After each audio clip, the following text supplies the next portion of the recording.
What's up, friends? It's your neighbor, friendly neighborhood Jamie here. Sorry, I couldn't do a regular episode this week, so the episode I'm putting out right now was originally on Patreon. I'm not gonna do that much, but stretchy. But I've been busy on the road.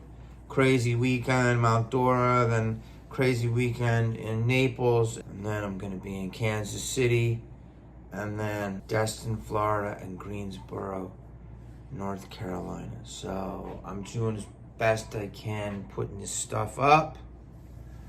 Do not forget, Jamie Kennedy, hate to break it to you, spread the word, yo. All right, guys, this is very exciting to me today because my next guest is someone who I really want to ask her a lot of questions, and she probably doesn't even know that.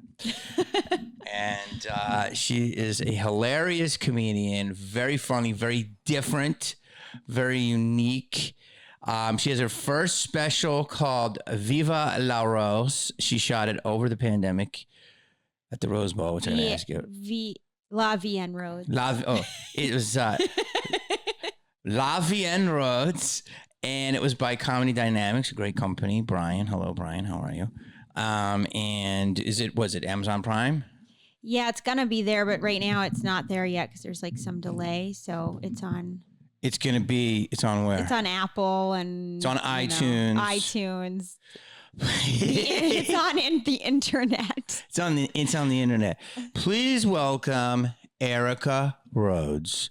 Hello. I probably shouldn't do intros like that. I probably should just talk and then we plug at the end. But I don't know why I do those, but I do. Yeah, well, I liked it. You liked it. Yeah. So it's so good to have you here. Thanks for having me. Yeah, we've been trying to do this for a bit, but we both got a little busy. So I got my first sponsor, my first legit sponsor, and it's underwear. And it's Sheath Underwear. Now, I didn't take them out before. Now, these are really interesting underwear.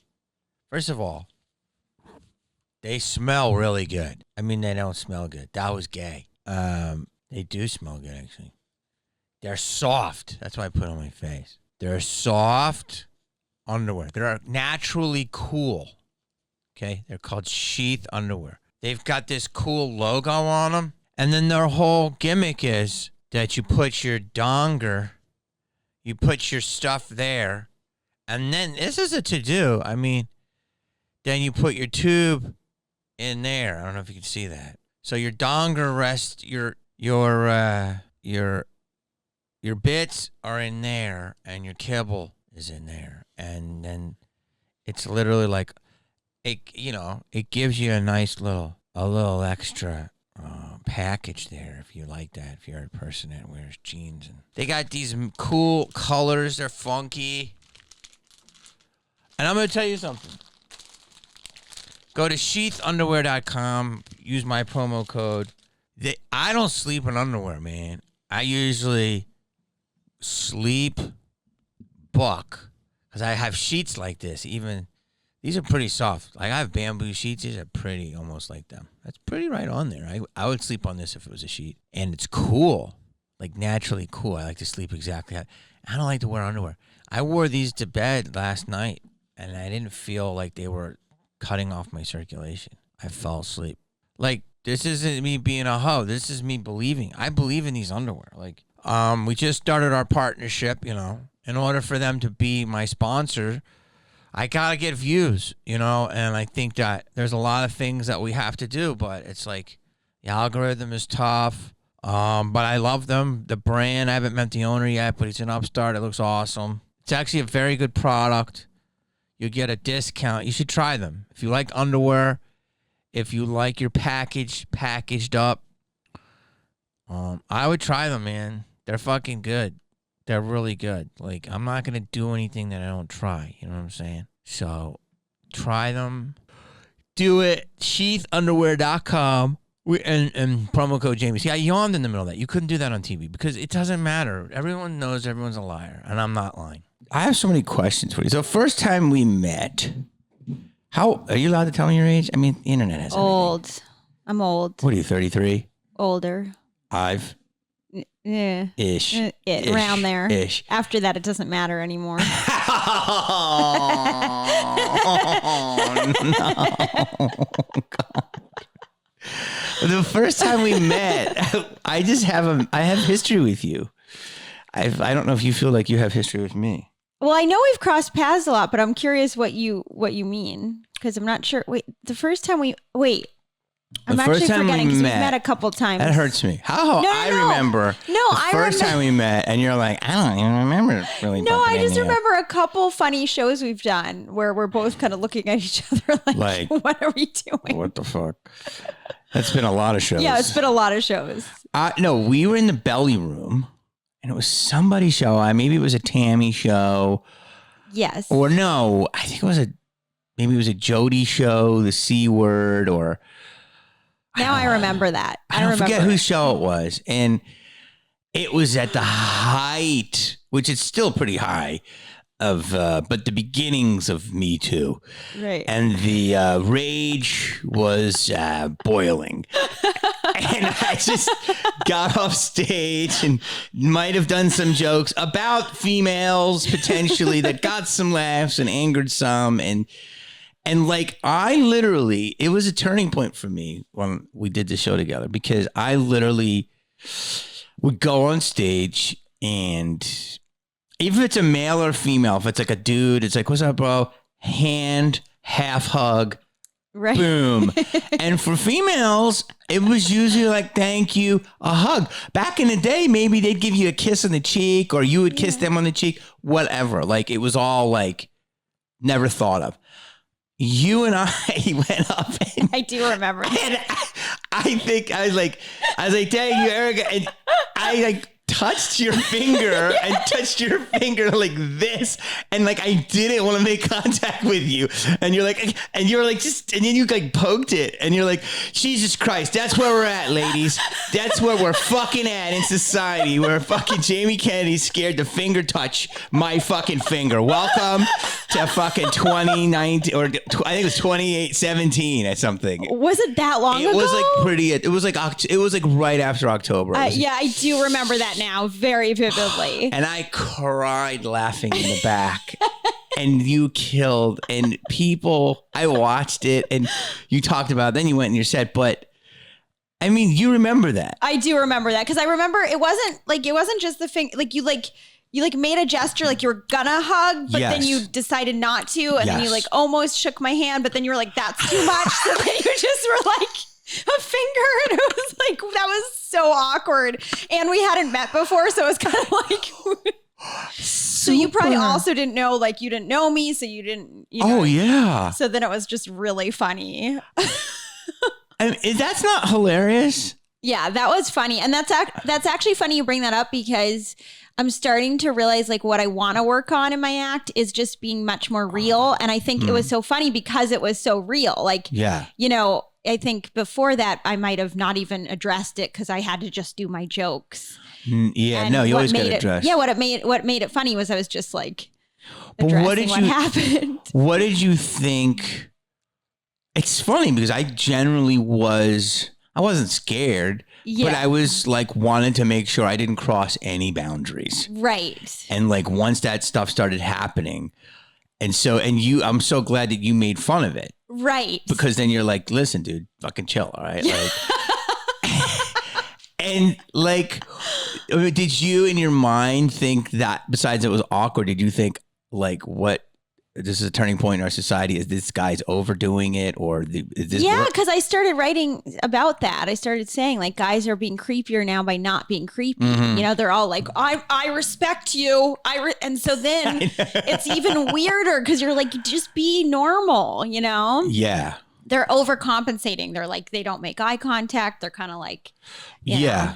Yeah, so. I did a joke about that too. Yeah, we are becoming just like that different world, but same world, different premise of like, we're not being natural. Yeah. So and even like just helping with stuff, like guys are scared they're gonna offend you if they help you with their luggage. Like every time I fly now, women are more likely to help me with my luggage than men. You don't want to catch a case. Like, that too. Literally a case. Yeah. Yeah. Now they have two excuses to not help you. They're basically like, it's either Corona or Me Too. No, I opened the door for this woman the other day and she was like, oh, I can't open the door myself. And I said, no, it's the foot mat. And it just automatically opened. That's hilarious. It didn't happen, but I want to do that as a joke. That's really funny. Right? Like, no, but like, listen, it's, I would love your take on it. And I'll be specific with you because you are, how can I say this? You're so chill, but like, that could be like misconstrued now. Like, what does that mean? She's chill. You know what I mean? Like, where are you from? Are you from Boston, Mass? Wow. Okay.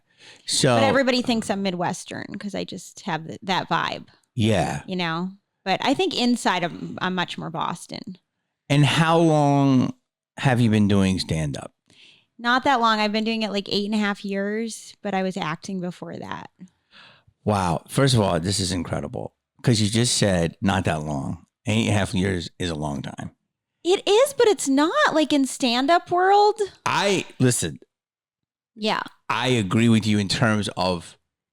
Like, how long have you been doing it? 30 years. So, well, compared to that. Yeah, but like, I know in the last 6 years, I've really gotten to the place where I'm like hitting on my deeper cycle, right. which I always wanted to, but I didn't know how to make it funny. Right. Because I really don't want to have to do jokes. I always say the comedians, we just want to spout truth and the jokes are just for the audience. So we don't burn your stomach with truth. You know, it's like the cheese you put on the spinach for kids to make them eat it. I know. I was watching one of Doug Stanhope's specials last night.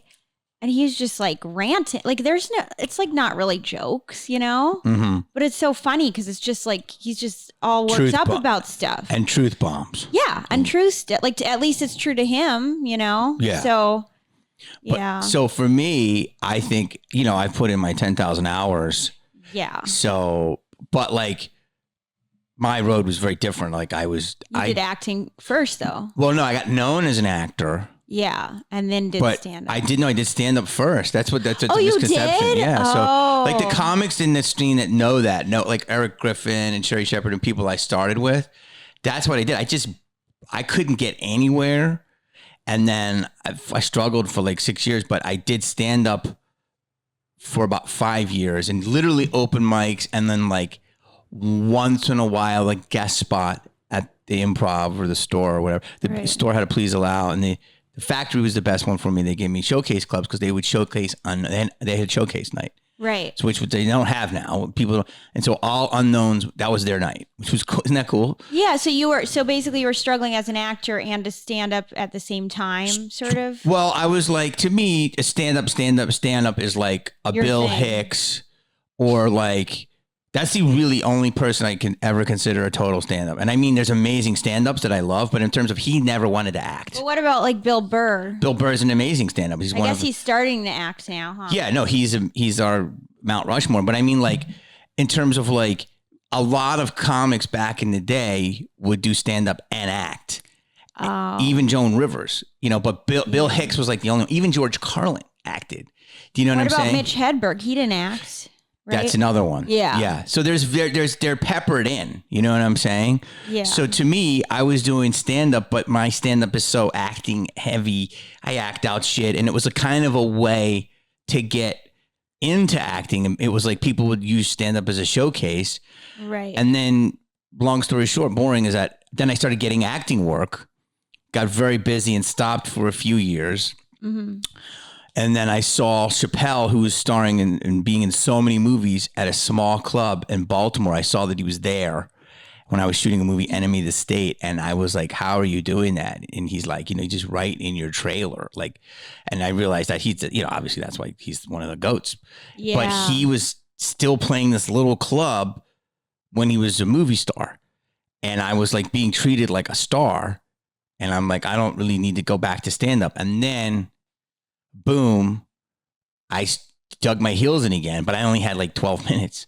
Right. So luckily people like Bob Saget and Craig Shoemaker and Rick Overton, these guys liked me and they let me middle for them. Yeah. Yeah. So I was known, but I had no time. And that's how I started getting all these offers for colleges, but they were harder, but it was good money. So my agent's like, you got to get 20 minutes. You got college offers when you only had 12 minutes? Yes, but to be fair, not fair, but to be fair, it was those lunchtime shows. Oh, okay. So they're like, why is the dude from Scream and standing on a table doing jokes? So I did pay some of my dues, but I progressed very quickly. But the clubs I played, my first headlining gig was some club outside of Massachusetts, hardcore, like great club with BC Gangster Room. And I'll figure out the name of it. It was like in 98. And it was, I had like 18 minutes of good shit and fucking 40 minutes of where are you from? And yeah, we get a pimple right on your left ball and fucking with praying for a heckler and That's just hilarious. telling stories about craft service and, oh my gosh. So you probably improvised on your feet, like from tons for the beginning. So, but as a true purist, I wasn't, but I was just doing what everybody did. Like, everyone who I love acted into comedy. And it was only after doing a couple specials and playing everywhere, colleges, corporates, clubs, overseas, big festivals, all that shit. And then I just stopped and I was like, my second special was on Showtime, like, I swear to God, like 800 times. And I think it decreased ticket sales. It was like, really? In a weird way, because I'm going off track, but because they're like, well, we can see him on TV. Yeah. So it was DVDs would make you bigger if people didn't know you, and then the clubs would be packed. Then TV and accessibility and the internet clips would get you everywhere.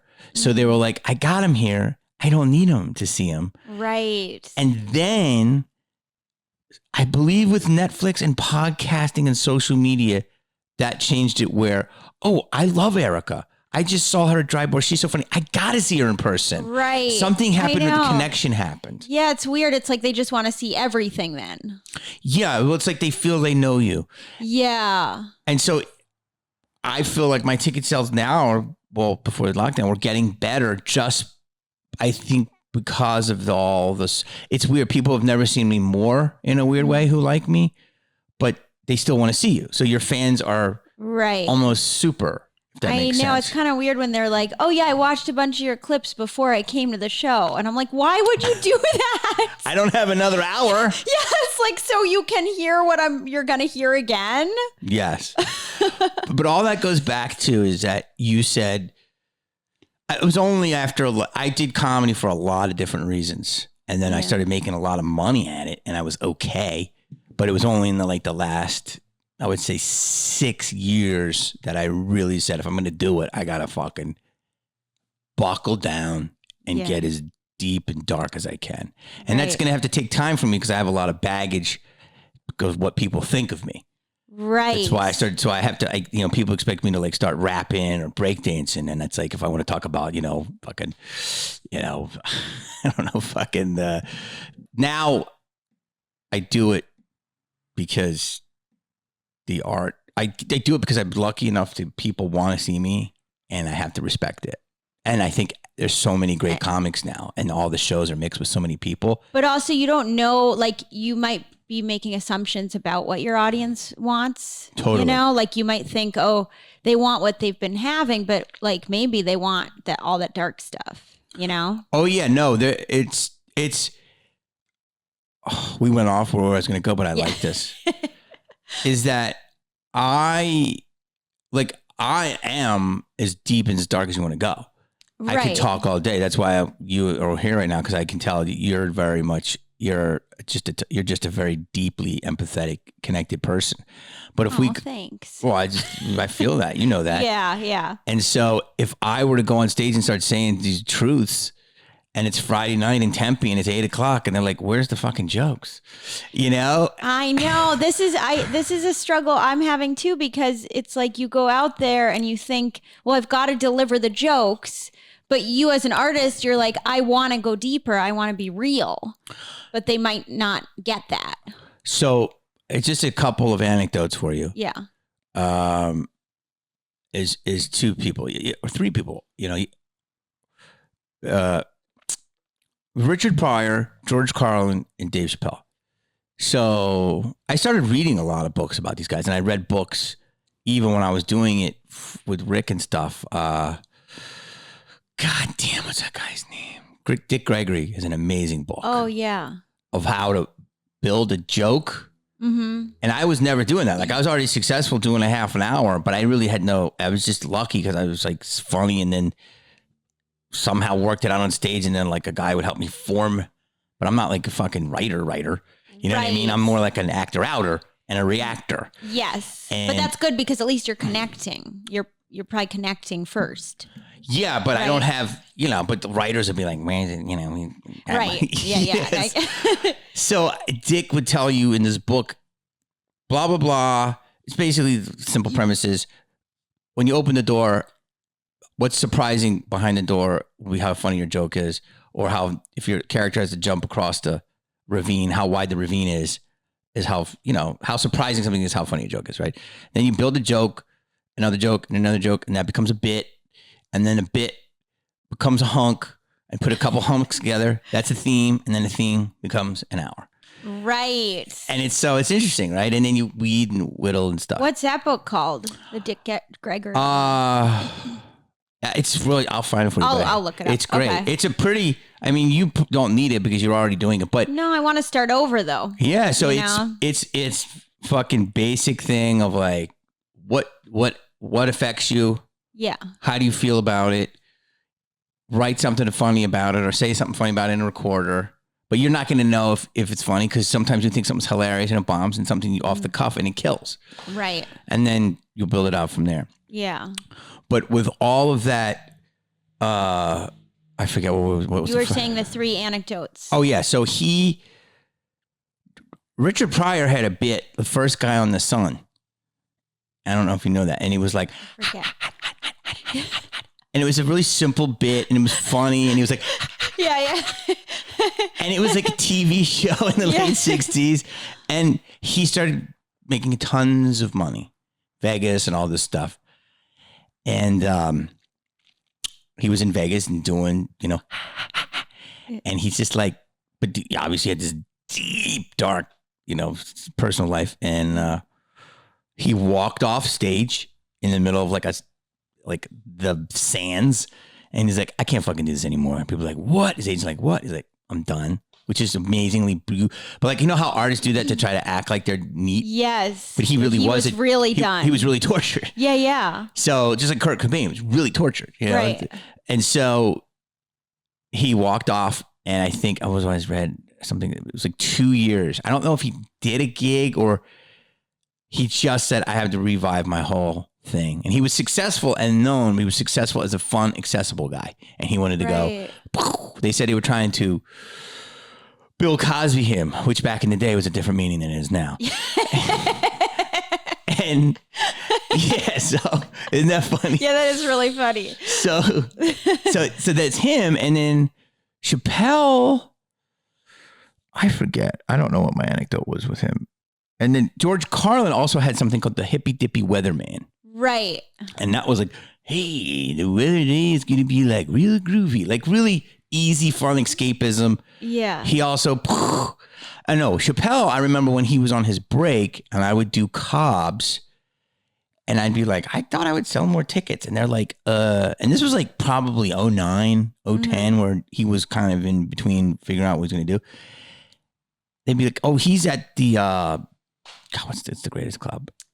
That in San Francisco? Yeah. He's at the Punchline. Punchline. I'm like, what? They're like, Chappelle's there. It's his 12th night. I'm like, what? So he would just roll up and just announce a show, do 2 hours, build this insane act. And this is before social media was blowing up. And it was incredible, right? And like, so I believe that was his. So I'm saying is all 3 of these guys had their own transformations. They had like a moment where they were like, this isn't what I want to do. And then I think they had a moment where they were like, I don't care what the audience wants. I've got to go deeper. Yeah. So to answer your question, and I really wanted to get your take on it because I'm talking and it's your pod, is that I started this because if you and I go to the Tempe Improv or we go to Kansas City Improv or Helium, they're going to expect a show.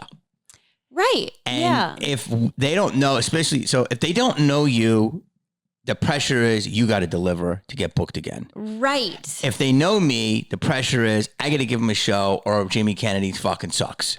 Yeah. And not my pressure is for them to not know me the way they know me. And your pressure is for them to get to know you. Right. So it's all different. And so I always call it, I don't want to be the dinner entertainment. That's why I prefer Thursday and Sunday shows, because those are the real crowds, less pressure, and that's how you grow. True. So doing your own shit, social media pod, all that stuff will help develop your crowd, in my opinion. But also those fringe end shows are the ones that are less pressure. True. And certain clubs I've noticed are just a lot more conducive to experimentation. You know, like I did Laughs in Seattle this weekend, and the owners, Dave and Angela, are just like, just do whatever you want, you know? Like they were like, just go longer and just experiment if you want. And so that helps a lot when, you know, the club owners are creative people and they get the process. But a lot of club owners are just like, you got to either deliver or, you know, not, or they won't book you back. Wow. So, but if you are selling, to be really blunt, there's very few club owners that will care. Well, and I'm not, you know, I don't sell that great yet. Yeah, you're on your way. Yeah. But there are club owners though that don't care if you sell, that are true like that's auteurs. True. Yeah, and I've have a few club owners that have booked me repeatedly, and it's not like my numbers are going up that much, so they must just believe in me. No, because you're good. You're so good. Yeah. You're so unique. So wait, I need to get better though. But let me ask you. So with this stuff that we're talking about, oh fuck, what was I gonna say? Is that? Oh God, I lost my train of thought. About you'll get it back. Get it. What? So, were you a child model? That sounds weird. No, I was. The only reason I know that's because she posted a picture. Yeah. Hey, were you a child model? I did. I was like, well, my first modeling gig was watering a model bed. Was modeling a water bed. Watering a model bed is a funny image, though. Yes, a bunch of models going around. Yeah, so I thought, wow, the entertainment life is amazing. You know, I was 5 and I modeled this waterbed, and they were taking pictures, and they're like, "Ooh, she's so cute." Ooh, you know, and pretend to sleep and everything. And that was my first gig. I know. I saw that picture on Instagram, and you're this precocious little girl. But how did you even get involved? What was the deal? Well, my mom got me an agent when I was really young, because people just kept saying, "You've got to get her into acting. You've got to get her into acting." I got compared a lot to young Drew Barrymore when I was little. That's great. Like all the time. Because I looked like her in E.T. Totally. I can see that. So I got that. So then my mom just, you know, became sort of like, she attempted to be sort of a stage mom, but I was very stubborn. So there were certain things I just refused to do. Like I remember I refused to audition for Zoom. There was a show called Zoom. I remember that show. And my mom was like, "This is a great opportunity." I watched this show and I was like, "I'm not auditioning for that." And I refused. Oh, you had demands. Yeah. So wait, this is the late 80s, early 90s. Yeah. And so you didn't even want to do it. You were one of those people that you were discovered. I mean, I had sort of like a natural performance thing. Like I think I loved performing from an early age, but my passion when I was little was ballet. I just like loved ballet, and I wanted to be a professional dancer. So the acting wasn't so much my interest. And were you a killer ballet dancer? I was quite good. I was like on the A track in Boston Ballet, and, you know, performed in Nutcracker every year. And I went to ballet camp, and I, you know, was like really into it. This is fascinating. Pretty anorexic. Wait, is your mom in the art scene? Yeah, she's a violinist. Oh my God. In the Pops. Boston Pops. Oh my God. So you were raised very, very, you have a class. Why, thank you. No. Wow. Well, we were an artsy family because my dad used to play clarinet. My mom played violin. And then, yeah, so we had like a lot of that, but it was all classical music. So I joke that like comedy is sort of the only way to rebel against that upbringing, because comedy is done in like, you know, dark rooms, and there's like swearing and, you know, all that stuff. So my mom did not think I'd be a comic. Wait, I have so much to say and I want to write it down. I'm just trying to remember. This is incredible. Have you told this story? Yeah, I've told aspects of it, you know.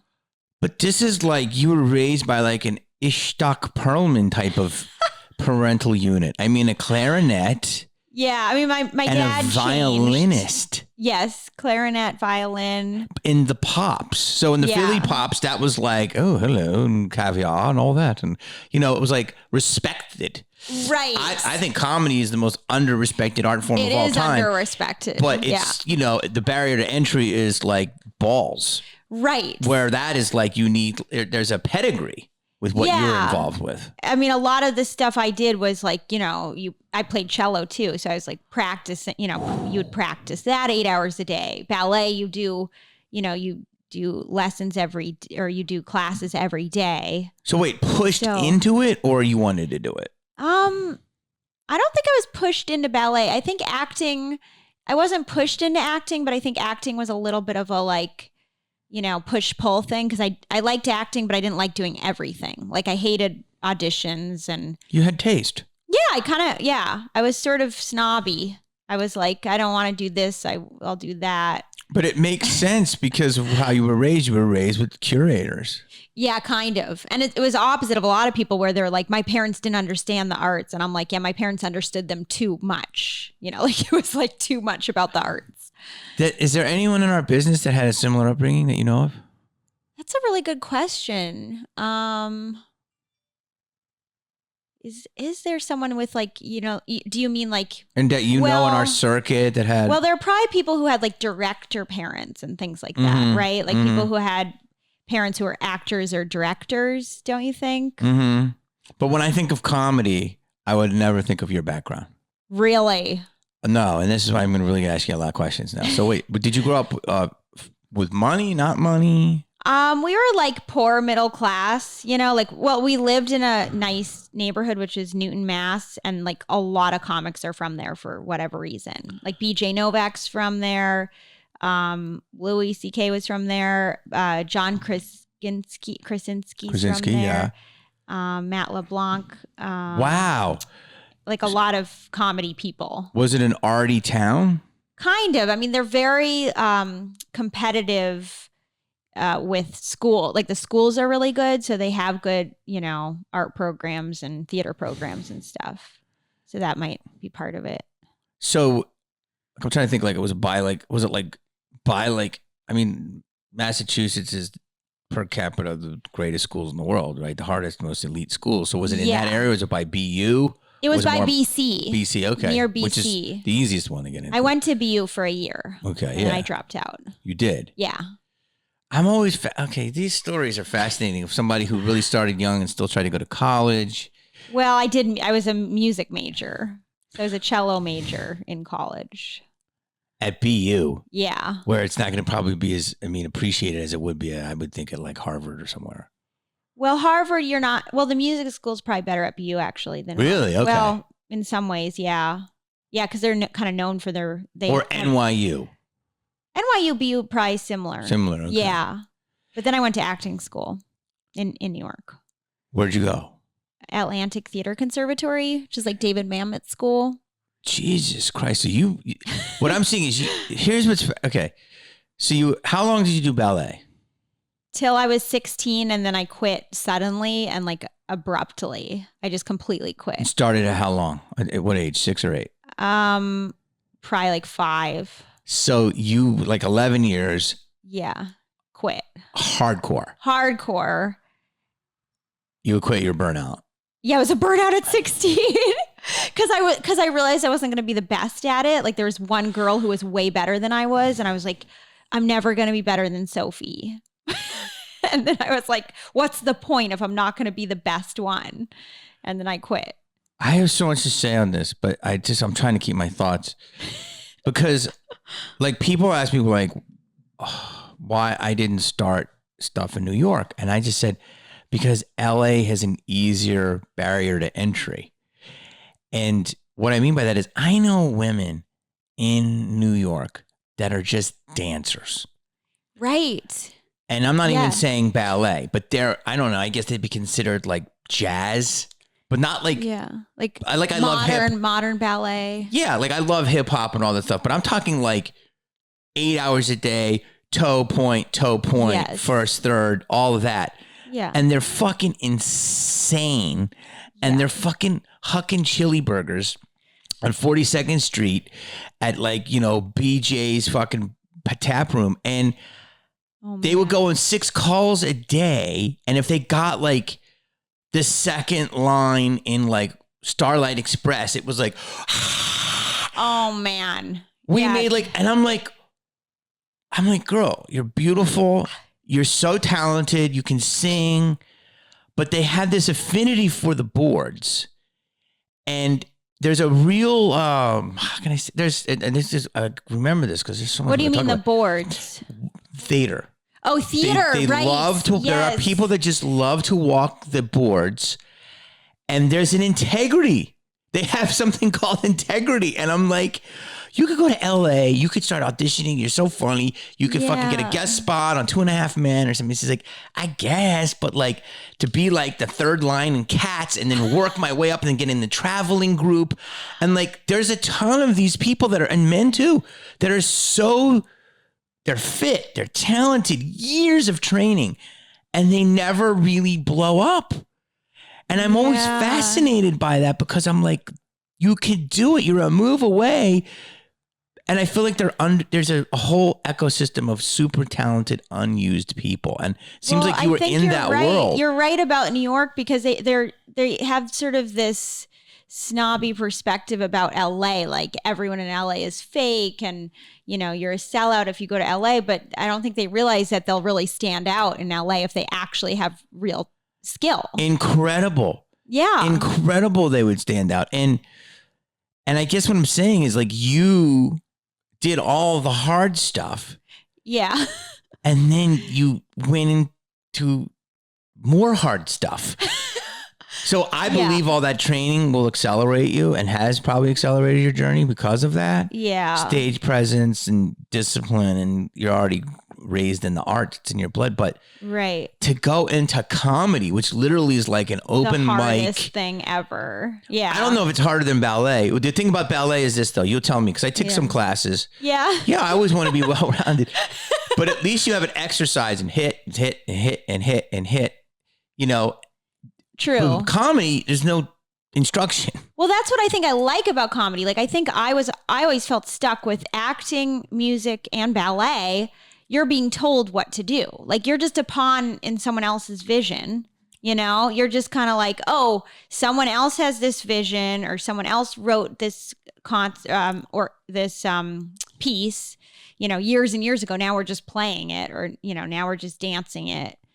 And comedy, you're creating something from nothing, which that's what I like about it. Yes. No, that I love. But what I'm saying is that there was a fucking great gymnast, but let's just, oh God, I forget his name. Mitch Gaylord. So I equate it like this, and this is my brain. Yeah. You're like a Mitch Gaylord type, but you're not because you came to the other side. And what I mean by that is I know people that don't do any of that shit, but are just animals. And, you know, on the simplest level have blown up in the reality space, making millions and millions, tens of millions. Okay. Wait, when you say reality space, do you mean like a reality show? Oh. Or when that's popping, right? And here, you know, here's you or someone like Mitch Gaylord. I think he won a bunch of golds in the 80s, and he can just do these incredible things with his body and tumbling and pommel horse and like, you know, the hardest physical, your whole life. You're a gymnast and it's all you do, eat, sleep, blah, blah, blah. Yeah. And I would always look at that in my head and I'd go, this is incredible. But where's the money in it? Right. And I feel like a lot of these people get fucked. Yeah. Because they're experts at what they do, but where's the fuck? Like, that's what I'm saying. These people in New York are so good, but where's the money? But that's why I think the money is in creation. Like, if you create stuff, that's what people really value. 1,000%. So that's what I'm saying is they already have what I'm saying is you're doing it correctly. You have this hardcore base that most people will not have. Yeah. And now you're going to say, fuck it. I'm going to create and own my shit. Right. But it's crazy. A lot of people will still be in that pawn game. And I'm like, you're just this super high-end pawn. It's interesting because then you kind of think, well, what is an artist? Like, is an artist someone who's just sort of like a pawn in someone else's vision, or is an artist someone who has to be the creator of the vision? You know? That's a great question. And I'm going to tell you, it's definitely the second. Yeah, maybe. The artist is somebody. Someone has to create something. And art is, they say subjective, but art is art. To me, the Kardashians are art. You can call it pop art. You can call it whatever type of art. That's no less art to me than The Irishman. It's just a different type. It's just a different thing. And it's the people that are too snooty that don't want people in. But that's an interesting quandary because my mom and I were watching that documentary about when they were faking the art. What is that called? Made You Look? Yeah. Have you seen that? I heard of it. On Netflix? I haven't looked yet. And my mom was cracking me up because she kept looking at these pieces of art and she's like, well, anyone could copy that. Yeah. She's like, of course they're copying it. It's 2 colors of squares, because they're all modern art. So then the question is, well, it's art to some people, but it might not be art to other people if it's so easily replicated. Yeah, but what is art, right? Like to me, a good artist is somebody who can really draw and has layers and textures. But some of these great painters, no offense, it doesn't look like it's that hard to do. But pop art fucks with people's brain. And you have to give Warhol the credit. Oh, yeah. He made a joke of it. It was meta. He was like, take this popular thing, Campbell's soup, boop, boop, boop, and he called it art and people fell for it. Right. And at last year in, what's the thing in December? It's in Miami every year. Comic-Con? No, it's, I forget. What's in Miami? It's a huge art Basel. Oh, right. Do you know about the guy that put the banana in the frame? Yes. And he sold it for like $138,000. And that was it. Your mother would go crazy for that. Yeah. And then somebody pulled it out and ate it. And then they got mad at the girl. And then she said, no, that was performance art on top of his pop art. Right? So I know. That's hilarious. It's all subjective. But to me, real art is like people that can actually fucking draw. Right. But then you could just say that art is creation. I think art is creation. I don't mean real art is that. I mean, you can see a definable talent. Yeah. But then like actors and musicians are artists. It's just that they're not creators. So if they're not creating something out of nothing, then it's just super competitive. Then you have to be the best cellist in the world to make a lot of money. Yes. Like you have to be so good at it. But for instance, though, there are people that, God, I haven't even asked you all the stuff I want to ask you. We went down, but this is good. I know. Sorry, we went down. There are people, let's say, like middle managers. Right. And like Walmart work their way up and they're like, I got 2 stores and they're happy and they're safe. Yeah. You have to think of that. There's middle managers in art. Right. Like you ever hear an actor say, man, if I could just get it on a 3 camera. Right. Which is a sitcom. It's the greatest job in show business. I got my weekends. And it's like, and that always shit rubbed me the wrong way because it's like, okay, yeah, you can do that. But what are you here for? Right. Well, I think that's a question most people don't like spend time agonizing over is like, what do I really want to do? Yeah. Or what do I want to say? And do you feel that you're in that place? I'm in like an agonizing place. Yeah. So wait, there's just so much to go back to. So you're this child model. Were you a prodigy ballet? No, because I wasn't flexible. Wait. So that was the problem. Like my leg I couldn't get my leg up. And I used to sit in splits. I really did. I used to sit in splits for like 2 hours while doing my homework. I would sit in a split because I had to get more flexible. But that's your body. Your body's either really flexible or not. And you can work on it. R.I.P. to your DMs. What's that? Your direct messages. Jesus Christ. You just announced to the world. I used to be really flexible. I used to sit in splits. Too much? That was a long time ago. A long time. So wait, and I agree with you. There's just natural and there's not natural. Yeah, like that, But so you're also a cellist. Yeah. So anyway, that's an incredible you were taking on two massive And then I things. started on radio. I did the radio show, A Prairie Home Companion, which is like an NPR radio show. And I did that when I was 10. So I did that my whole life too. For how long? 20 years or so. What does that even mean?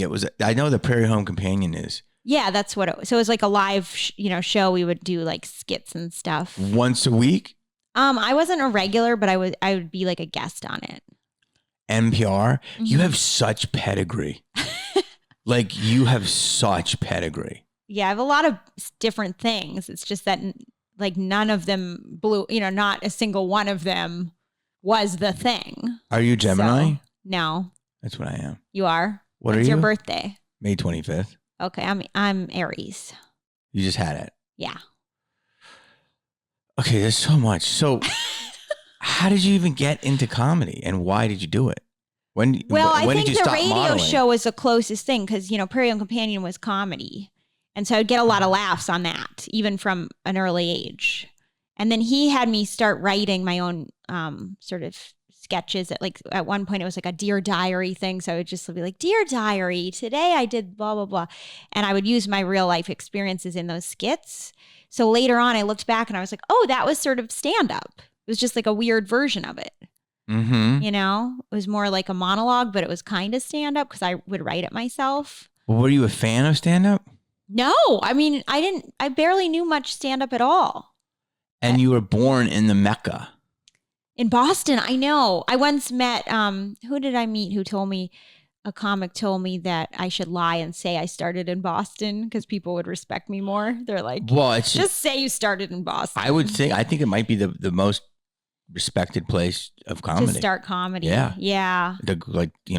20 greats may have come out of there. I know. Incredible, past and present, I should have started earlier, but it just took me a long time, Well, how old were you when you started? Or I was I was in my late 20s. Why did you start? Because the acting was not working at all. And my manager, who represents like a lot of really good comics, was like, I could see you doing stand-up. And so I sort of started, but it was out of frustration. It was like the acting, which is good. That's how you should start. Got angry, and I was like, This is good. Yeah. I'm so glad you're saying this. That it came out of anger. If you trust my opinion or not, it's all the right reasons. Really? Yeah. I was like, I can't just wait around for an audition. Perfect. I need to express myself. Perfect. I'm serious. I'm gonna ask you some questions about the other angle of that. But it was anger. It was the only thing I had.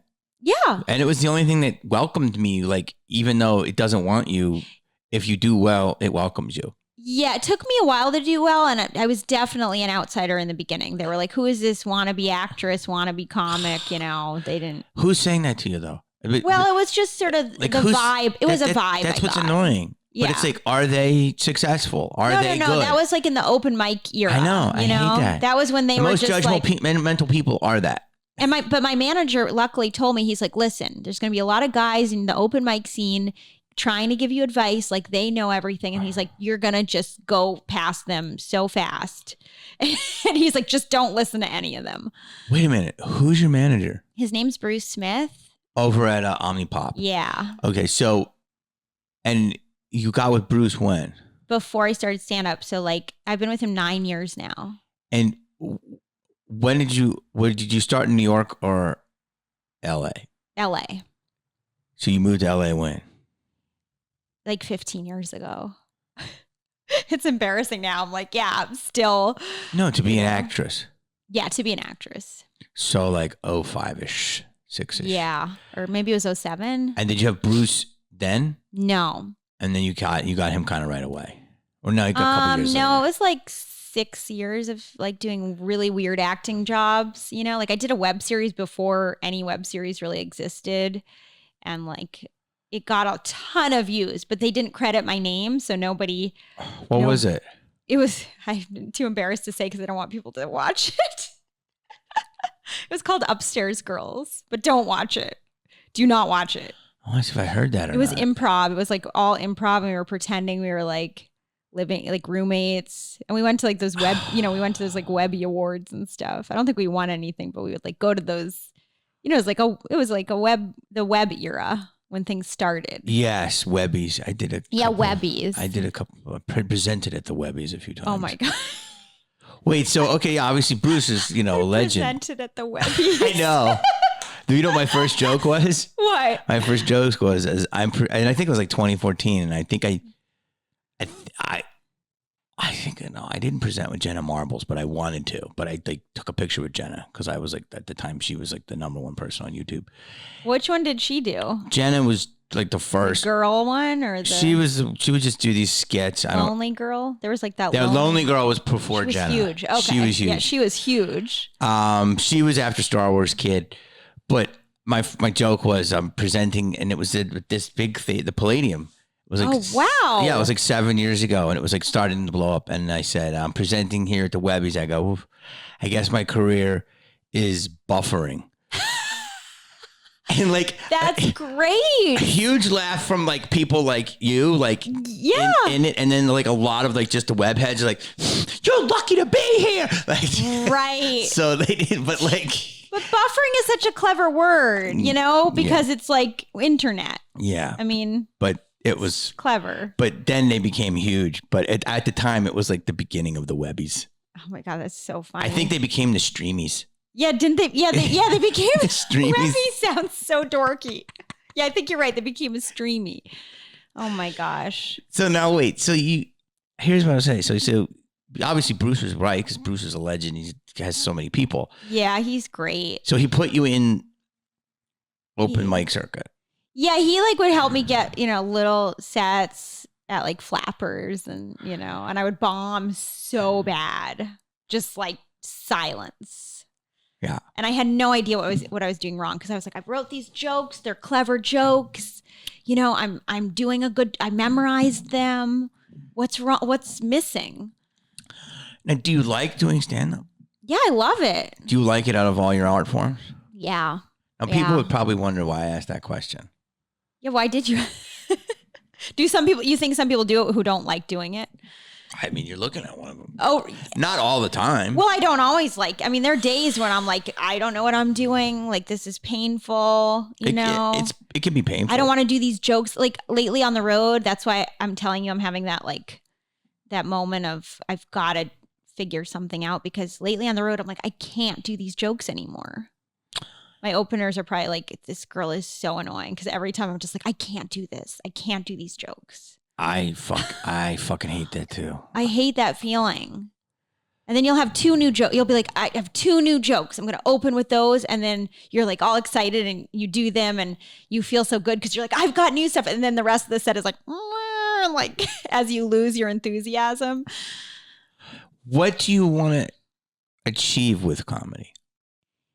I just really want to I want to get to that place like we're talking about. Like I want to get to a very real, authentic place, and like not, and I like the dark stuff like you were saying. I like dark. I like stuff where it's like, can we laugh at that? We're not sure. And I like questioning, I like to question things. I'm like a curious person about the human brain and how people think. So I like the stuff that it's made of. I want to go deeper than what I've been doing. And what kind of success do you want? Do you want to tour arenas? Would you be happy doing theaters? I think I'd be happy doing theaters, honestly. And just putting out like a hipster, special, or do you want to go mainstream Netflix? I don't think I'm so concerned right now about like where it is. I want to feel good about what I'm doing. Like I want to feel like it's real and that it connects to people on like a deeper level and not just this surfacey like I feel like what I'm getting right now are those like polite laughs. Like I feel like I can hear it and it drives me crazy. So then I go into crowd work because I'm like, I can't do a whole set with those polite laughs. I can't do the like, ha ha ha ha ha ha. Like I want people to be like, whoa. And I had one new joke like that this recently that I got the right kind of laugh. And I'm like, it's such a different, the right laugh is so different. You really are. Into stand-up. No, you're a really tortured artist. You are. Yeah. It's beautiful. Like you really are living the life of torture and pain. Yeah, you agony. are. You are. Yeah. And it's funny because it's all wrapped up in this cute little bow. I know. Well, that's people don't see it because they just look at, oh, she looks sweet. And I know. So that's my problem is then I think my act has been catering too much to what people expect. You know, it's like I'm being what they expect. And I'm like, but that's not who I really am. No. And when you do something that is quote unquote dark, which I don't think it is dark. I think it's just, it is. Yeah. It does never feels forced. Right. And that's what's beautiful. It's like there's people that try to do shocking things and you don't. You just say what it's actually really happening. Right. In your life. And so it feels authentic. Now it's a matter of people can stomach it. It's not your fault. Right. Yeah. And like also not censoring myself, like saying what I really want to say. Like, I think we all kind of feel like. No, there are comics. How can I say this? Walk this edge that because if they look a certain way, want to play against that grain. And so that you can feel the at times inauthentic move to do that. So to take the onus off the looks or potential sexual appeal or whatever, right? Right. And just hit you with something opposite. But you are who you are and it's natural. But if you say something shocking, you're not trying. Right. It's probably really how I think. Yes, but so you're very comfortable with how you look. I mean, you seem like you are on stage and how you feel and how you be. Yeah, except that I feel that I've been catering too much to that. You know, I feel like I've been presenting as persona a little bit. And what's that? What's the persona? Of like, smiling and like, I'm happy to be here. Cutie patootie. Yeah, cute. Yeah, going into the cutie patootie. Can I say that? We canceled for that. The Cutersons. Yeah, I'm kind of like sick of being like, I think you hit an age where you're like, cute is not really respected. Like, you know, like no one's like, oh, she's so cute. Like she's like really good. You know, they're just like, oh, she's cute. She's not a threat. She's like sweet. And I'm like, that's not really, when people know me, they're not like, oh, she's so sweet. They're kind of like, can be tough to be around. Are you tough to be around? If you know me well, I'm very much like I need a lot of alone time and like. I love it. Yeah. I wish we were both alone right now doing this podcast, but still doing it somehow. How is that tough to be around? That's good. Well, maybe what I mean is I have trouble being around other people. Maybe that's what I mean. You know, because they annoy you. Yeah, I get annoyed pretty easily. Because people are generally not that intelligent. That too. Do you find that? Yeah. Yeah. I find or not funny. You know. That is the biggest problem we have right now in this world. Yes. Is that the simple way is to say is that a lot of people just don't get it. Yeah. I mean, you can tell by if you ask a question on Twitter how many people actually answer literally the question. Yes. Like, I'm not asking you the question. This is a joke Yep. that looks like a question. People have no idea of sarcasm. No. At all. And the thing is, like, do you know how I know that you're so good? And it's because you laugh. Oh, God, I love that you laugh. And I'm going to tell you, comics that are really good and I really love, and you'll love them too, laugh. Really? Yeah, like. That's so interesting. You would think it wouldn't be the case. No, but you know when you see like a comic that doesn't laugh and it's like, come on, man, you're not gonna fucking laugh, like right, like. But like I just remember Janine Garofalo, like to me, like she always had this presence of like this tough, you know, hardcore comic, and she's hilarious. Yeah. But boy, if you made her laugh, she would howl. That's so cool. And it would make me feel good, you know, but like, cause she's a tough cookie, but when she laughs, you know. Sarah Silverman loves to laugh. Yeah. You know, so it's like people, you know, Burr, he laughs a lot. So it's like, it's that's just interesting. And so you're a laugher. So that means you appreciate comedy, but also you like to create comedy. And I want people to be funny. Like I always want them to make me laugh. Yes. And I mean, you know, I love to laugh. You know, if somebody makes me laugh, I'm going to fucking laugh. And it's also a way to not have defenses. Because when you're laughing, you're not trying. And I feel like sometimes when people are like, it's like they're trying to keep it together. Like it's uncool to laugh. Right. But when you're saying... You're a funny person too. You're just naturally funny. Well, thank you. I mean, I guess I have that. Just even the moment where I was here and you didn't expect me to be here and you laughed so hard. For those who don't know, I said, go to my garage, the door's half open, and sit down, and I'll be down. Now, that sounds terrible. That's what I did. And she did. She's quiet as cutie patootie, snuck in there again. Didn't want to bother anybody. And then fucking she's sitting there, and I look over, and she's like, hi. And I'm like, and she scared the shit out of me. She was like, you appeared. So that was a great laugh because that was like a genuine surprised laugh, right? Yeah. That was a real laugh. Like, whoa. It was hilarious. It was scary. And I totally thought you knew I was here. So, Erica, I didn't even hear a footstep. It was like. So going back to what we were saying is I could rob houses. Oh, you'd be incredible. Yeah, right? During the pandemic? I always thought like I would be such a good criminal. Like if I, because I could get away with anything. Yeah, people would just not expect it. You'd be a great grifter. Yeah, I could be a grifter. Because you get people's trust very quickly. Yeah. You have a very unassuming face. Right. There's no malice in your eyes at all. Little do they know. Yes. So wait, going back to what people annoy you. Yeah. And I gotta start asking stuff that I want to ask you is that, oh God. Do you know all that pay up, Hollywood? You know that whole movement? Oh, yeah. I think with assistants that have been Xeroxing things for 12 years and can't understand why they're not moving up. Oh, yeah. It's because the system's keeping them down. Right. But other people have moved up, but you're being suppressed. Right. So this chick, I'm in this documentary called The Last Blockbuster. Oh, yeah. I saw some of that. Yeah. Yeah. And it was this little thing and then it snowballed and fucking people love it. It just won an award. Wow. And it's kind of like, adding to my relevancy meter. That's cool. Yeah, it's very cool. Yeah. And all positive. I'm on Twitter one day and somebody goes, seeing Jamie Kennedy in this Last Blockbuster is giving me PTSD. And I'm like, from what? Exactly. She goes, I just remember the time that he went to meet my bosses and he told me to watch his car. And then the people are like, what a douchebag, what a boo-boo, what it is. And then he told me that if I didn't watch it and got a ticket, that I would be fired. And then people are like, what a scumbag, B-list, C-list. Okay.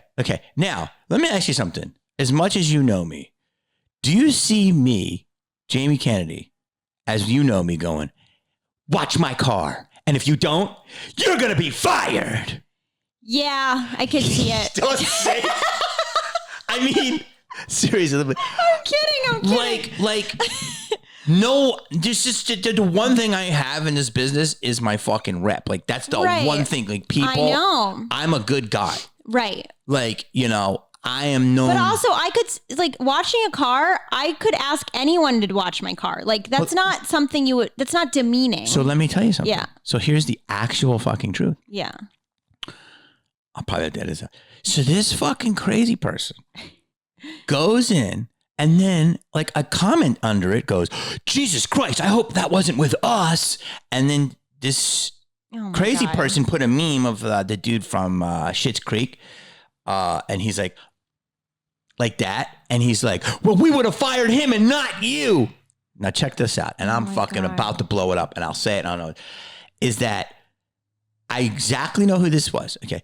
So then I look who this girl is. And she's one of the lead people in Pay Up that the New York Times interviewed that has not moved up. And since she's been in the New York Times, her whole Twitter is her reaching out to people to say, hey, I'd like to collaborate, try to get some kind of writer. And no one writes her back. But she's had all these production jobs. Okay. Oh my gosh. Because she's this whistleblower, I guess, of assistance. Yeah. Here's what's happened. The company that she's talking about is a company, I forget the fucking name of them, but they made Sharknado. Okay. Which has so many fucking complaints. The guy who commented is the creator of that company. He then tries to throw me under the bus when I met him for another movie we were doing. I go in to meet him. I said, hey, bro, there's no place to park. I remember this moment exactly. And he said, oh, just fucking park it out there. I'm like, well, that's a red zone. He goes, so-and-so will watch it. Had her fucking watch it. And then I my went 100%, God. 100 fucking God. percent. And I'm like, are you sure? And he's like, fuck yeah. Made her fucking watch it. She goes out there. Oh, then she adds in a tweet that she had to pee. And then somehow that goes to a complete lie. I never saw her after that again. That, hey, watch it or you'll be fucking fired, which I would never fucking say. And then somehow she has to pee and her bladder's going to explode because of me. And then that piece of shit B-level motherfucker goes on Twitter and tries to blast me. It's like, dude, you don't want this heat. Because I will expose you. I know every motherfucker in those movies who say what a fucking terrible time they had. So it's like, I haven't said that shit, but here's the thing. When you're talking about canceled, I dare people to. Because guess what? I'm the worst motherfucker to cancel. Yeah. Clearly I'm triggered. Because I'm in the game. Right. I'm not a girl over there working a reality show. I'm in the game. I've been on the highest sets in the world, and I've also played the Yoo-Hoo Room. I've seen it all, and I know it all, and you can connect me to all of it. Wow. So if I start dropping fucking bombs, you're going to be fucking blown up. So that being said is like, all I'm saying is people can say anything about you. Right. Oh, yeah. And this pussy, capital P-U-S-S-Y, pandered to her because of fake public opinion of like, oh, assistants are being mistreated. Yeah, I'm sure there's definitely some of this. You know why I didn't move up? Maybe your script stinks. Yeah. Maybe you're not being suppressed. And so that type of behavior is fucking up shit. Instead of going, well, let's look at it. Let's look at this rationally. What happened here? But him trying to do that to save his own ass is that type of shit you were saying, that virtual signaling. I got to be higher, so you got to be lower. Yeah. And also, I'm sure there's jealousy, when you're more successful than some no-name person, it's like there's jealousy. Why does he have this? I don't have it. I want to do a whole pod about why I am the way I am, because I try. I'm actually people criticize me a lot, and there's people that love me a lot, is because I'm vulnerable. Right. I put myself out there, and a lot of people don't. Well, a lot of people, I think, that's the problem with Twitter, is all these people who are criticizing other people, they're not out there. They're not doing it, and so they're actually jealous of the people doing it. So they think, if I can't do it myself, the second best thing is to like ruin someone else's career, because they feel powerless already. It's like, go out and do something. Like here's the thing. If you are angry about something, you probably have something to say. You're just not channeling it, and you don't want to do the work to say it. Yeah. You're lazy. Yeah. You're lazy. You're lazy. So call it out. You're lazy. You're lazy. You're a lazy, opinionated person who thinks your fucking opinion matters. Yeah. And maybe it does, but Does it? But what I'm saying is, it could, if they would apply themselves to an actual thing. Exactly. People do. Doers do. Do it. Yeah, exactly. Do the work. Doers do. Do the work and make what you want to make. If you're offended by someone else's work, it should propel you into your own thing. It shouldn't propel you to destroy someone else's, livelihood. But what I do want to say is, I do think canceling is good if it's the person's like like we were saying, like the monster thing. If you're a monster, you're a monster. Yes. But then people are trying to cancel people who already made $1 billion. It's kind of silly. You're like, yeah, the poor thing is never going to write another book. Yeah. I was going to ask you about this. And there's more, but I'm going to have you back. Okay. But this has been... I don't think we even brought up my special yet. I know. Which is fine. Hasn't this been great so far? It's been great because it doesn't feel like a... Wait, were we supposed to do a press tour? Jesus Christ. I was like, you want to come to the garage? And you're like, yeah. I just invited her to my garage, and it happened to pod. See, that's the thing. See, this is what you can get away with when you're an actor. That's the problem. Bringing women in the garage. Just inviting strangers in your garage and being like, it's a podcast. Exactly. By the way, I'm going to close the door. Let me ask you this. I got to tell you this. Don't scream. No. I have to tell you this. There's two. It's so funny because these stupid boundaries, which I would never have. Yeah.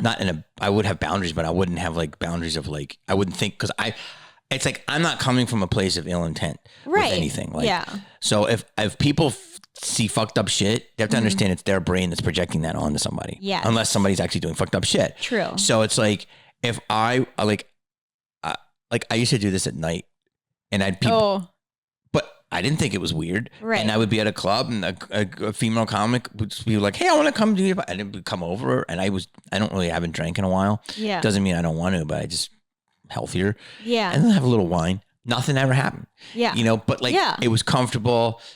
And I thought, I guess that, and now it's like, I don't know if I would do that again. Yeah. It's like, it has to be daylight out. Yeah. And it's like, but it's weird because there's no ill intent in my heart. Right. And so it's like, also like just like tech. It was so funny. There was a male comic who I was DMing with, and I don't really know that well. And I DM'd them and they gave me back right away. And then I was gonna DM them again.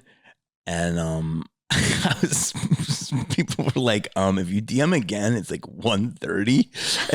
This is becoming like a booty call. I'm like, no, we're just talking comedy. But I thought, then I got insecure. So I was like, I'm not going to do that. But like, I wouldn't think of anything of DMing somebody at 1:30 a.m. when I do my pod or 1:45. But a female comic I might not do that now. I probably wouldn't do that. Right. Even though I get DMs all hours of the night from people. Right. But, right? Yeah. I bet you if it was like, hey, you want to do my pod and nothing else at 1:15, I don't think you would think it's weird. No. And you probably answer comics, back. Yeah, especially because comics are weird hours. Like, I think even when we were messaging, I don't know, we would message at weird hours. I always message at weird hours. Thank you. Yeah. But going back to that, is that... Going back to what? Well, men... Oh, yeah. And all of this stuff. It's becoming a Me Too podcast. I know. I'm going. Better delete the whole thing and then we start over. Just kidding. So have you had problems? Have I had problems? Mm-hmm. With men?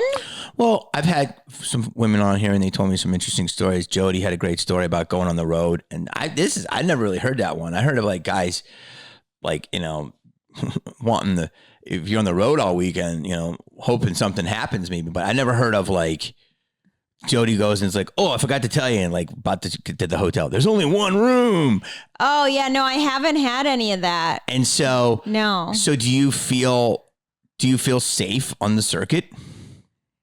Yeah, I mean, as far as I know, I feel pretty safe. There was one time, even I'm friends with Ian Bagg, and I opened for him once, and we didn't know it was going to be an Airbnb, and then immediately he was like, "Are you comfortable with this?" He was so nice. He's so sweet. Yeah, he's like, "Are you okay? Like, I can get you a hotel." But, usually the funniest separate people rooms. are. Yeah, he was super sweet, and I was like, "No, like, it's totally cool," But he was overly worried about it. Yes. So he was like, I want you to sleep right on top of me. Yeah, he's like, okay, and now we will make out. It's a joke. These are jokes, people. But so what I'm saying is, I haven't really. I mean, I've had obviously people flirt with me a little.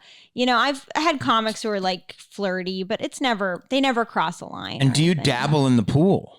Well, I dated a comic for a bit, and that ended up being a disaster because he was sort of competitive, and it was an issue. It sounds like you have a lot of these. Yeah, I've not attracted the right people. Now, I think I know who that is, and I'm going to edit that part out because... Oh, really? You know who it is? I did hear that rumor. You did? Yeah, I think I did. Gosh, I thought we were really good at keeping that secret. So let me tell you this. You're going to edit it out. Well, I could go on stage and fucking see the person. Hey, man. That's true. Yeah. I'm doing us both a favor. Mm-hmm. Because I guarantee he might come up and go, what did you? Okay. Yeah. That's all I got to say. What? Okay. Lies.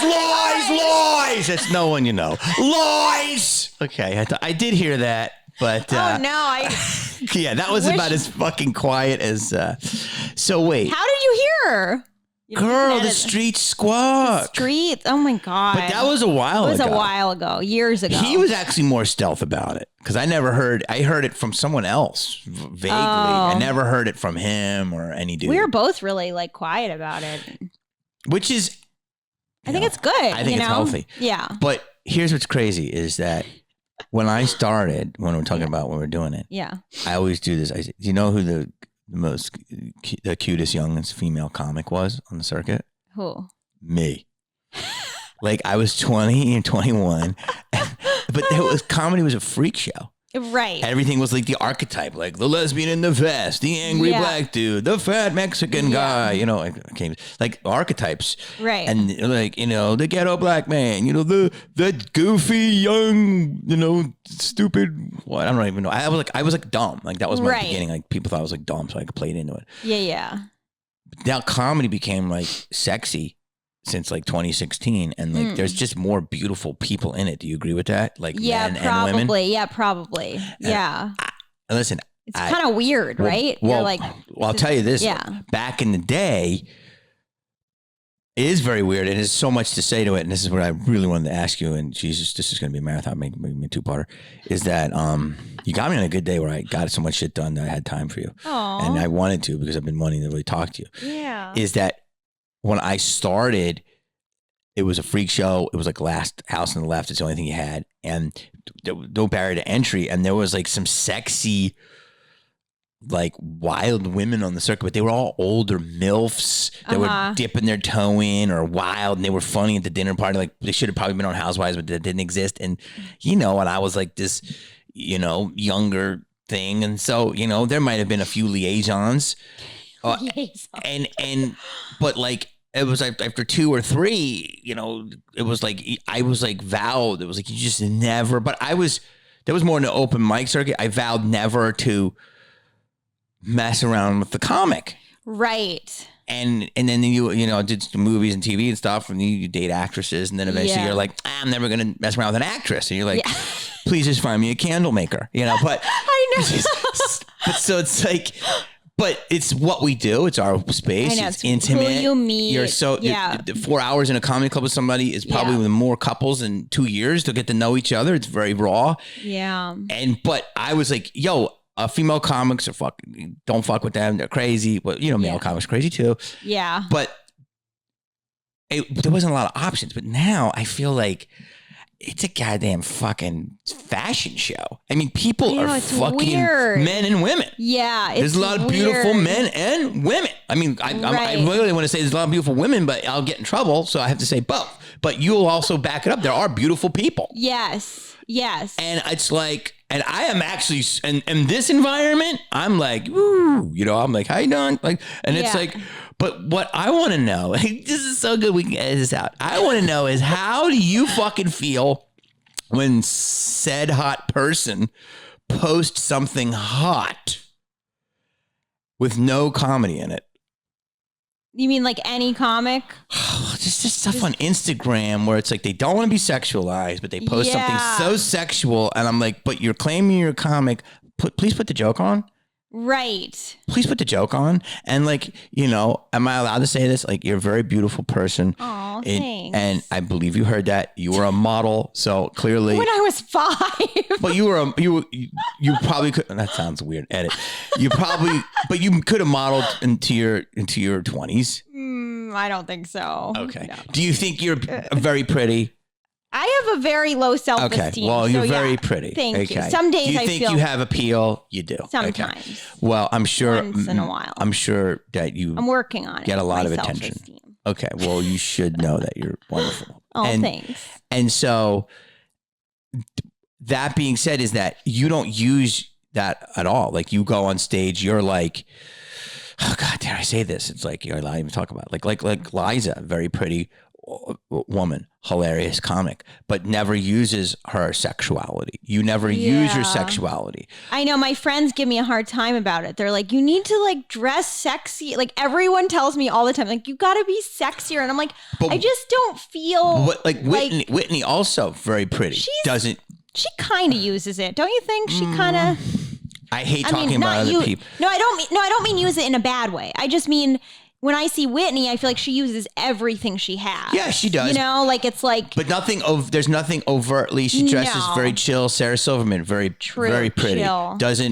And so there will be people out there that will use their sexuality. Right. And then there are people that won't. And I love, you should do whatever you want. But I love the fact that you go up and you're like, joke first, everything else.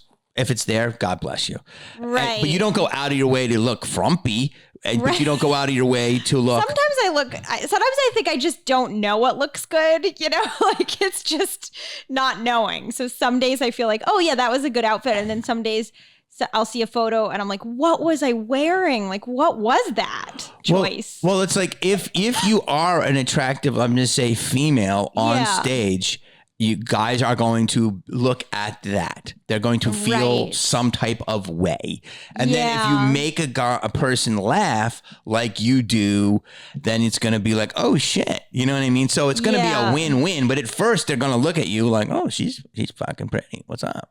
That's funny. It's so funny because I guess I just don't see myself that way, And that's okay. Yeah. But I'm working on that. But I'm also kind of like, the reason I probably don't lead with it is I don't like feel that way.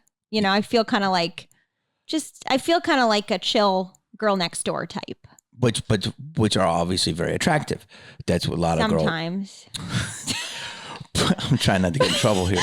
But so my question is, because you said it's weird. Now, what I think it's weird, but what do you mean when you say it's weird, all these attractive comedians? Oh, that? And I understand what you're saying, but I want you to say it. Oh, well, I guess the reason I think that's a little weird is because comedy used to be like for sort of people who felt like underdogs in different ways. It wasn't always like an attractive thing, but to see someone who looks like they've got everything together, it's kind of like it's harder for them to be funny, I think, immediately, because they look like, what do they have to complain about? Right? Like, well, it wasn't like sometimes it was always you were being kind. It was always the last choice on the left. When I say the last house on the left, it's comedy was like, I didn't want to be a comic. Right. I had nothing else. Yes. And it was like the thing that I would do, and I would get hit over the head and I would bomb and I would go back to this masochistic thing, but just delusion of just a snicker from some poet in the back in a Venice open mic, or just one comic going, hey, that one thing you did, that was kind of funny. I'm like, yes, like I'm so delusional. Right. And I needed some type of affirmation that I kept doing it. And then, but the general pop thought they would always say, you're weird. And so that meant go into this. So you're saying if somebody's really pretty and they're getting hit on all day and they don't have to use their personality as much because their looks in our society the way it is, why would you do that? Right. I have my theories of which I've heard from other people, females mostly, have told me about said people. The social media, the attention. Do you feel it's that? There's more attractive people doing it. Because of social media makes you. It's like, oh, I did something and I got some fake laugh on my Instagram, and then I'm fucking funny. Well, don't you also think that more people in general are doing it?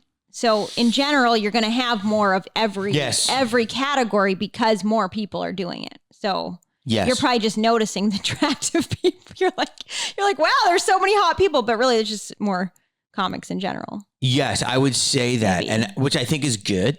And there's no barrier to entry, and it's a wonderful art form, and everyone should do whatever they feel. But I think you should have to feel not attractive to do it, even if you are attractive. You shouldn't be like, I'm so hot, and then I'm also funny, and I'm also got, like, to me, I never connect with people who have that sort of confidence. Like, if they're saying they're so hot and they're really funny, then they... Well, that's true. Then good for them. But if they're saying that, but there's nothing funny, then yeah. But there's something happening in social media. Yeah, I can see what you're saying. That's almost disrespectful to the art form, and I'll figure out how to edit this part. Well, I think what you're saying is there are different kinds of comics. There's the comics who are really doing the road and like honing their craft. And then there are comics who are like, I'm going to dabble in comedy and be a TikTok star or something.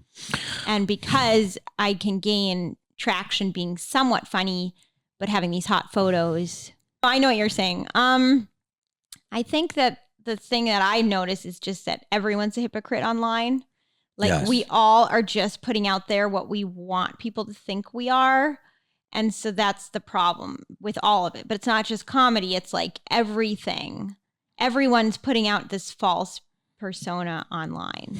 So good save. You are such a scaredy cat. I'll edit it.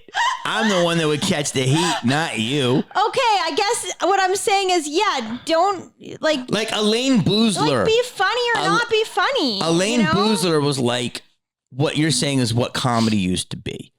Like she was like a big, loud, wild woman, I think she's attractive, but she wasn't like a typical but now like there's like Victoria's Secret models doing comedy, and you should do whatever you want, but like I don't really it's a grind. I have seen some I've seen Instagram people that say they're comic, and then I look at their thing and there's not one photo of doing comedy. They're on a beach, they're in a bathing suit in almost every photo. And I'm like, how are you a comic? Where's you don't even have one photo of a mic, like holding a mic. It's disrespectful to the art form. It kind of is. I agree. It definitely is. Yeah. You gotta like, in order to be a comic, you gotta like be doing these clubs, Yeah. Like I don't have, I guess what I'm saying is you're someone that points out hypocrisy, and you kind of did, but you didn't want to go there, and that's okay. Is that this is like, I am not the police of anything. Like I'm just happy to be able to participate in this form. Yeah. I just hate when people, because I just wanted to know how an attractive woman feels who is really funny, and that's your whole package, whether you feel that you look whatever. I feel like I'll once in a while post some photo, I never see you do that. No, I guess it's been a while. And you just, let me do that. It's you're been never a while since I've been you're never in lingerie and you're like, two Jews walk into a bar, but at least like that I would respect, but it's like just like a picture of a fit tee and like. Is this girl really a comic or is no, I'm saying it's just, there's a thing. There's somebody said it and there's a term for it. And I'm going to give the credit to the person that said it, who I have to have on the podcast, Ariel, who said this to me. Ariel? Yeah. She said there's something called hotfluenza. And it permeates it. And listen, it's men or women. There's beautiful. Men do a lot of butt photos lately, I've noticed. Yeah. And listen, it doesn't mean there's not good looking people that are not funny. There are. Right. But used to be, like you said, like this was the last thing, and you would go on and, fucking look at the, like I said, like Elaine Boozler to me is like a, Elisa Lampanelli, who I think is very attractive, Yeah, but they don't lead with it. No, she's just a comic, Sarah Silverman and Janine Garofalo were the first ones that were, I think, very beautiful, but always led with the funny. Yes. And then, but and then they probably felt that they had to do that.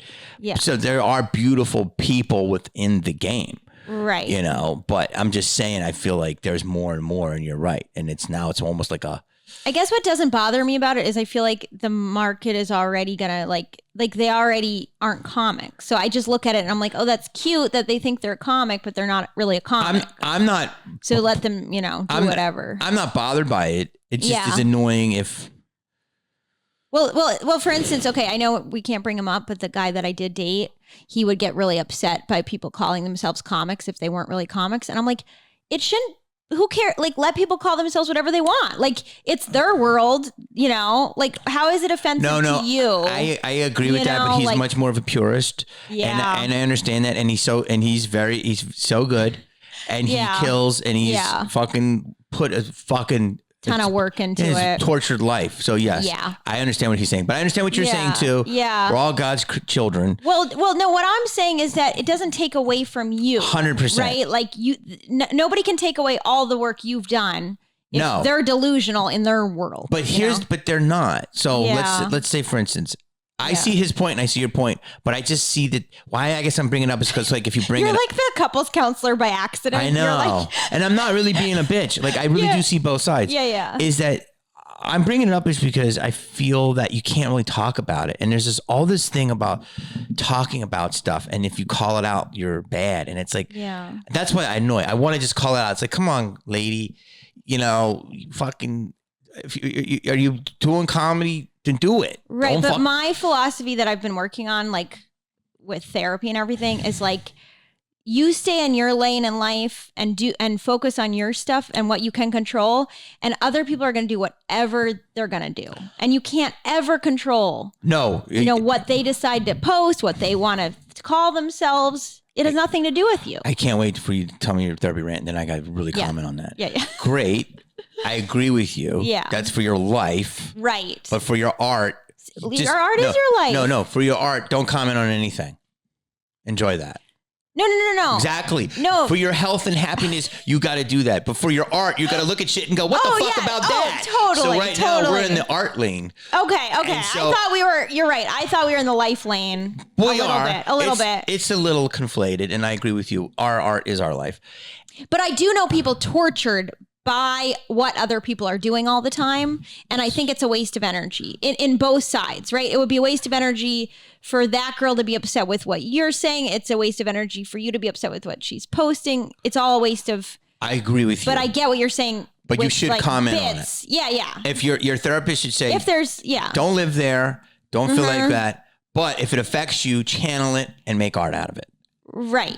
Yeah, no, I agree with that. Now, on where I agree with your ex, but where I agree with you is, here's a great example. Yeah. Great club.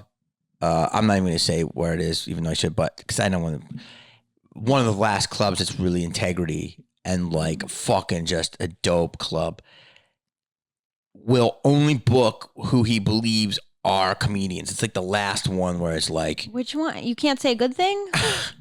Because you're saying... Because then I'm going to say something bad about not a person. No, just like... All right, tell me and then edit it. I'll tell you. But he basically... Well, it's Lexington on Broadway. Okay. It's a great club. One of the I've last... never done it. Oh, you will love it. And I guess he doesn't think I'm a real comic. No, you probably don't know him yet. Okay. But he's like back room, fucking 6 boxes of Fresca, but like that type of room. Yeah. The best showroom, curated club where people go to see comedy. And if there's somebody they recognize, great, but they know they're going to see a great fucking show. Right. Old school Kentucky, bourbon, all that stuff. Oh, that's cool. And like it's a room where you can work it out. Right. And he's like, so a YouTuber went and like was doing this whole tour and would do 2 shows on a Monday, 2 shows on a Tuesday, and would sell tickets for $55 fucking bucks. Oh my God.